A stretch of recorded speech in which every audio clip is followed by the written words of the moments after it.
DYFI Koppam സെന്ററിൽ നടത്തിയ സമരസംഗമം CPIM കേന്ദ്ര കമ്മിറ്റി അംഗം CS സുജാത ഉദ്ഘാടനം ചെയ്തു.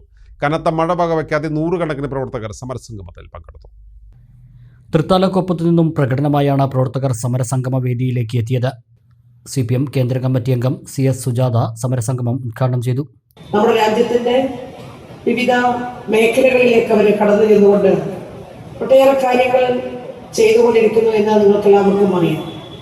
രാജ്യത്തിന്റെ ഐക്യവും അഖണ്ഡതയും കാത്തു സൂക്ഷിക്കുവാൻ, രാജ്യത്തിന്റെ മതനിരപേക്ഷത ഊട്ടിയുറപ്പിക്കുന്നതിന് വേണ്ടിയുള്ള പ്രവർത്തനങ്ങളടക്കം സംഘടിപ്പിച്ചുകൊണ്ട് ജനങ്ങൾക്ക് കാവലും കരുതലുമെല്ലാം നൽകി മുന്നോട്ട് പോകുന്ന DYFI ഇന്ന് രാജ്യവ്യാപകമായി ഇതുപോലെ ഒരു സമര സംഗമം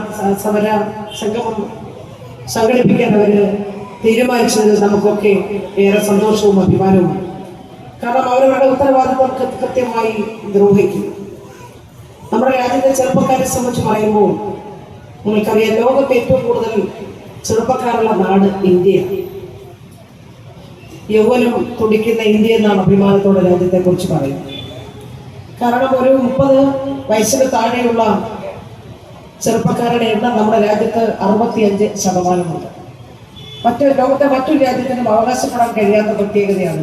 ബ്ലോക്ക് പ്രസിഡന്റ് J. അർജുൻ അധ്യക്ഷനായി. CPM ജില്ലാ സെക്രട്ടേറിയറ്റ് അംഗം Zubaida Isaq, area secretary T. Gopalakrishnan, area committee അംഗം A. Soman, Koppam panchayat president T. Unnikrishnan, DYFI block secretary MN Sudeep, block treasurer P. Girish എന്നിവർ സംസാരിച്ചു. ഇമ്മാനുവൽ സിൽക്ക് ഷോറൂമുകളിൽ സമ്മാന പെരുമഴയുമായി ഇമ്മാനുവൽ ഓണം പൊന്നോണം. ഓരോ പർച്ചേസിനൊപ്പം ലഭിക്കുന്ന സമ്മാന കൂപ്പൺ നറുക്കെടുപ്പിലൂടെ ദിവസേന നേടാം നിരവധി സമ്മാനങ്ങൾ. ഈ ഓണക്കാലം ഇമ്മാനുവൽ സിൽക്സിനൊപ്പം ആഘോഷമാക്കാൻ ഏവർക്കും സ്വാഗതം.